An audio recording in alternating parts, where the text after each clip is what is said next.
Um, I know you have high expectations, but in the last 5 games, man, 15 touchdowns, just one interception, which is rare for anybody, right? But do you ever surprise yourself with just how well you're throwing the football right now? Well, I think it's, football is the ultimate team sport, from a quarterback standpoint. So much is trust and confidence in the receiver position, the tight end position. Line's doing an incredible job of blocking. My job is to throw it to the guys that are open, and, they got to make the plays. And I think when you see great production, it's really a reflection of an entire offensive unit. And, I think we're improving every week, which has been really fun for me to see, even thinking back to the offseason. When we started talking about football, what I expect, what they expect, how they see the game, how I see it. And, I just want us to continue to improve. And the only thing that really gets me excited is winning games and, is competing hard every week in practice and seeing us improve. And we got a lot of hardworking guys. And I think that's really been a reflection of, our progress over, since the beginning of the year. And I would really want us to see us to continue to improve it. So it's decent. We're getting better, but I think we're going to have to keep ratcheting it up. And that only takes place on the practice field. And then we got to take it from the practice field to the game field. Next will be Greg Allman. Hey, Tom, I just want to ask you about your stance in shotgun. It's something that Troy Aikman had brought up on air a couple of weeks back. I know you put a lot of thought into kind of every aspect of passing. So just want to ask you about what made you want to make a change and how you feel it's worked. Well, I feel like it was something I thought about in the off season about getting my body in a better position to throw even before I receive the ball from the center. And we're in the shotgun a lot. I've had my right leg up at times, had my left leg up, but I'm liking the square stance. I feel like it's just a more natural, relaxed position, almost like you're, getting ready to field a ground ball.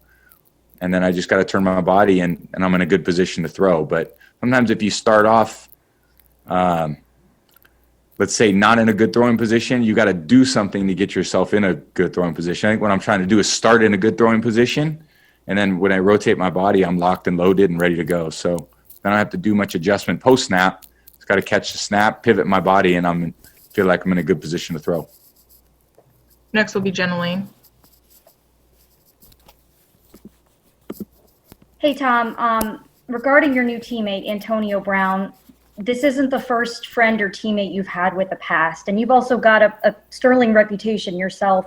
How do you approach your relationship with guys like that? Is it simply about football and, hey, I think this guy can help us win?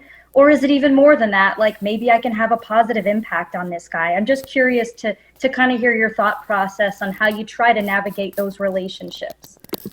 Well, I always try to bring a positive impact to our locker room. And I had so many guys that I looked up to when I was a player. And when you start in the NFL, I started on a team with a lot of great veteran leaders and guys that really took me under their wing. Willie McGinnis, Teddy Bruschi, Troy Brown, Drew Bledsoe, just exceptional players, but great guys. And then over the years, when you transition from a younger player to an older player, you really want to see guys succeed and you want to see guys do well. And it's always about maximizing your potential. And I had a lot of people support me over the years, realizing that I was far from where I needed to be. And they would guide me to and provide me with the help that I needed as a player to reach my potential. And I think that's, how you impact people. And I think we talk about that a lot as professional athletes. How you impact people on the field is one thing. How you impact people off the field is another. So whether that's teammates that you can impact or people in the community that you can impact, I think all those things are important. And you just try your best every day, realizing that, so a lot of people weren't born with the same advantages that I've had growing up. They weren't born with the same background or support systems that I had. And I think when you recognize that and you bring that to relationships, all you can do is the best you can do. And, for me, I think that's something that I really enjoy still about playing football. More perspective than just about every player in the league right now, based on my years of experience and what I've seen. And I want to see other guys succeed. And I think a lot of joy in my experience comes from seeing other people be their best and seeing people succeed in ways that can set their family up. And I think that's a really important aspect of football for me. Next will be Sarah Walsh. Hey, Tom. You guys have obviously, this has been a game of adjustments with the injuries. Can you touch on, and you seem to figure out a solution every week. Can you touch on, obviously, the adjustment of losing Godwin this week, and then what you can do going forward, what you can do, if anything, to get Antonio up to speed as fast as possible, given sort of the circumstances you have to work under with that? Well, I don't think, we're 5-2. I don't think everything's been like perfect out there. We're fighting and clawing for every win. So, we got to obviously take our performance to the next level, and that starts, like I said, in practice, and we got to execute in practice. We got to trust one another. We got to communicate through difficult looks. It's a team that we're playing this week in the Giants that presents a lot of defensive looks, a lot of different fronts. Our identification is very important. They rotate a lot of guys in defensively. There's a lot of different coverage schemes they use. They put a lot of pressure on the offense to communicate well, to make pre-snap decisions, post-snap decisions. And, it's going to be a tough, hard-nosed game. They're very physical. We're going on the road. Monday night game in prime time. We're going to have to be at our best. Next will be Steve Isbitz. Tom, during the offseason after you signed with the Bucks, did you spend any time working out or throwing with Antonio Brown? And if so, how beneficial might that be now? I've been pretty focused on, working out with all my teammates. And, it was a good off season. We spent a lot of time at Berkeley Prep. It was fun being over there and challenging one another. And I thought we got a good start on things in a time where, everyone was kind of off. But, I thought we got a lot of good work in. And Chris, Mike, Scotty, Cam, Gronk, OJ, Rojo, Dare was there. So it was cool. Next will be Scott Reynolds.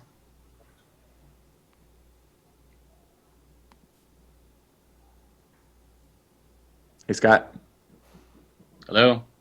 Can you hear me? Yes. Okay.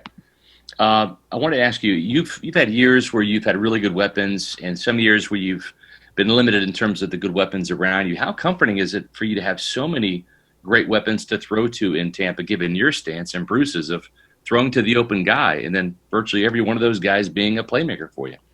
I think our skill guys are doing an incredible job. And I think, their attitude, their work ethic, their toughness. Mike obviously is, in my view, one of the great players to play in the NFL. He's just spectacular. He's got incredible skill set. His attitude is production. I wish I'd get him the ball more. And when you have a guy like that, you want to find ways at every opportunity to get him the ball. And he's doing a great job getting open. And he just has an incredible skill set. And Chris, what he's done for our offense, Scotty gets a lot of looks, and he's taking advantage of his opportunity. So tight ends are doing a good job. Back's doing a good job. So we got to be effective. We got to be efficient. We got to continue to trust one another. We need to continue to improve because I don't think, like I said, we're a perfect, we're not perfectly finished and everything's, this is great. And I don't think any of us feel like that. I feel like we have a lot of room to grow. And the only way we can do that is by working hard at it and understanding where we're at, having awareness of, the things we need to work on and then getting the work done and then seeing the improvements on the field and then taking it to the game. We have time for a couple more. I'll go to Kevin O'Donnell. Hey, Tom, after a penalty plagued game against Chicago, you guys have really been strong over the last 2 weeks, just four flags against the team in these last two games. What was the turning point that really got the message across to the guys to be more disciplined? And do you guys have internal fines, and do they help? No, BA's been on us since day one about penalties, and it's our responsibility to play a penalty-free game. And when you don't do that, it sets you back, and it certainly set us back in different games this year. It's been better the last couple of weeks. We expect no penalties, and that's where you got to play. You can't turn it over, can't have penalties, can't have sacks, can't have negative plays in the run game. You got to stay ahead on down and distance. You got to convert on third down. You got to score when you get in the red area. You got to take advantage of scoring opportunities. You got to play complementary football. That's the key to winning football, and that's what we got to continue to do. All right, that's all we have time for. Appreciate the time. Thank you. Tom.